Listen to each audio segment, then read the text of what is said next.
Bonjour, c'est Amélie, j'espère que vous allez bien. On se retrouve pour une vidéo destinée à vous donner des astuces énergétiques pour ne pas tomber malade et rester en bonne santé. Donc j'avais déjà donné quelques astuces, mais je dirais un peu plus terre à terre, notamment sur la façon dont on peut s'alimenter. Aujourd'hui, la vidéo, elle sera purement axée sur tout ce qui est énergétique. Pourquoi? Parce que pour ne pas tomber malade, il est nécessaire d'avoir un taux vibratoire supérieur à 6000 bovis. En effet, les maladies appartiennent à la catégorie des vibrations basses. Plus on vibre bas, plus on a des chances de les attraper. Dans le cas contraire, eh bien, on reste plutôt en bonne santé. Donc, comment avoir un taux vibratoire optimal en sachant que ce dernier varie tout le temps, hein? Il suffit par exemple même que vous soyez contrarié pour qu'il puisse baisser. Donc, il y a déjà 2 vidéos sur la chaîne que je vais vous mettre en barre de commentaires où j'ai expliqué comment vous pouvez augmenter votre propre taux vibratoire et aussi celui donc de votre environnement. Donc ces vidéos, elles sont déjà assez complètes, mais aujourd'hui, j'aimerais ajouter certaines petites astuces. Alors, première astuce, je vous recommande d'essayer de dynamiser votre eau. Ça, je crois que je l'avais déjà évoqué.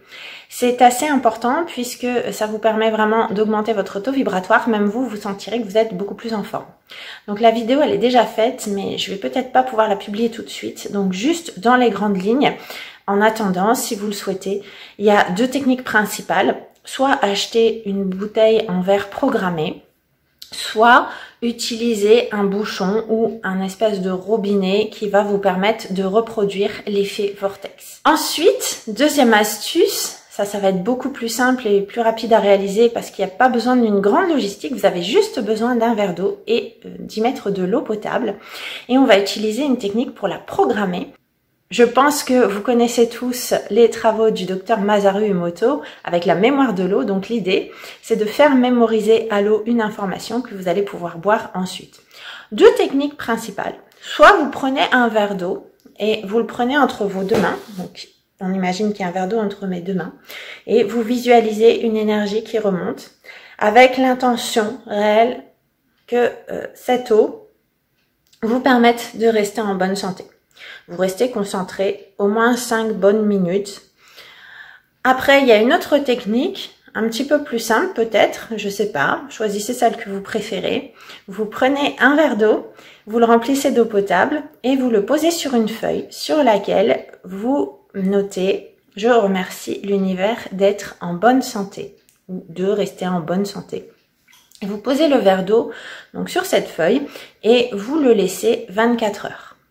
Au bout des 24 heures, vous allez pouvoir boire le verre d'eau, mais n'oubliez pas de garder cette même intention. C'est-à-dire, vous ne le buvez pas en pensant à autre chose.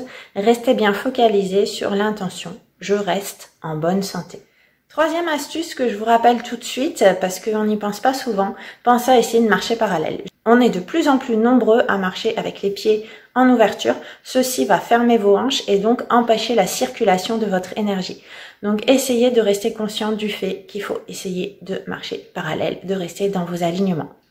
Et enfin, dernière astuce, moi j'ai coutume de faire des respirations de Reiki, mais il y a aussi des respirations yogiques. Donc des respirations yogiques d'ailleurs pour vous calmer ou pour vous remettre en forme, bah pareil, je vais vous mettre une vidéo ici en commentaire de celle-ci, que vous retrouverez sur ma chaîne un peu plus focalisée sur le yoga.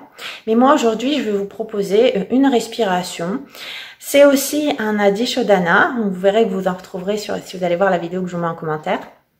Donc c'est l'idée de respirer de manière alternée pour rééquilibrer le côté droit et gauche, le côté passif, créatif, avec votre côté plus raisonné, beaucoup plus actif, beaucoup plus solaire, pour que l'énergie puisse mieux circuler au centre, que vous soyez plus équilibré. Donc le fait de respirer, c'est le souffle vital et réellement c'est très important et ça nous redonne énormément d'énergie. Donc aujourd'hui je vous propose Nadi Shodhana.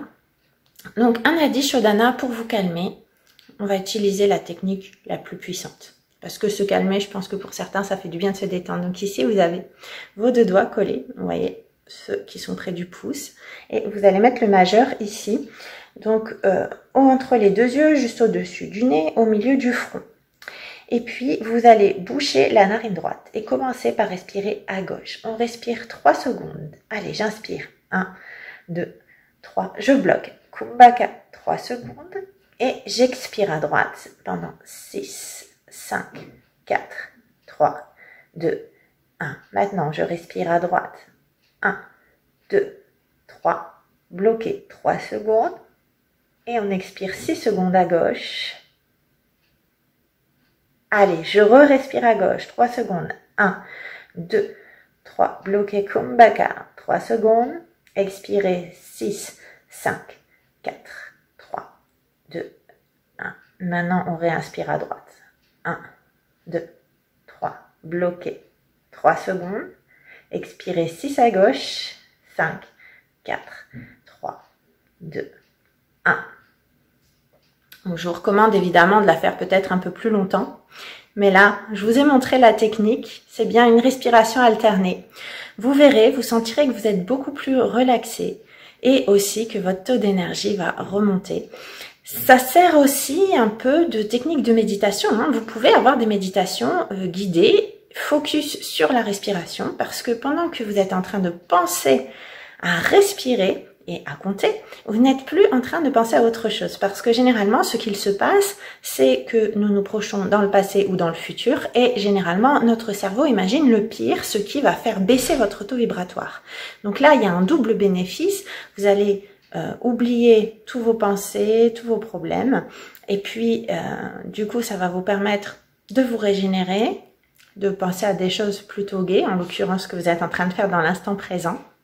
Et puis, bien sûr, donc le souffle vital et régénérant vous permettra de monter votre taux vibratoire. Donc voilà pour ces 4 astuces énergétiques destinées à compléter les 2 autres vidéos qui vous aideront à monter votre taux vibratoire et celui de votre environnement, parce que votre environnement joue également sur votre taux vibratoire.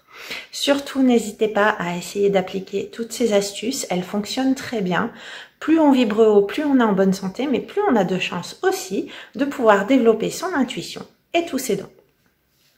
Donc j'espère que cette vidéo vous a plu. Je vous remercie d'avance pour vos commentaires, pour vos éventuels partages et abonnements. Je vous dis merci et à bientôt pour d'autres vidéos.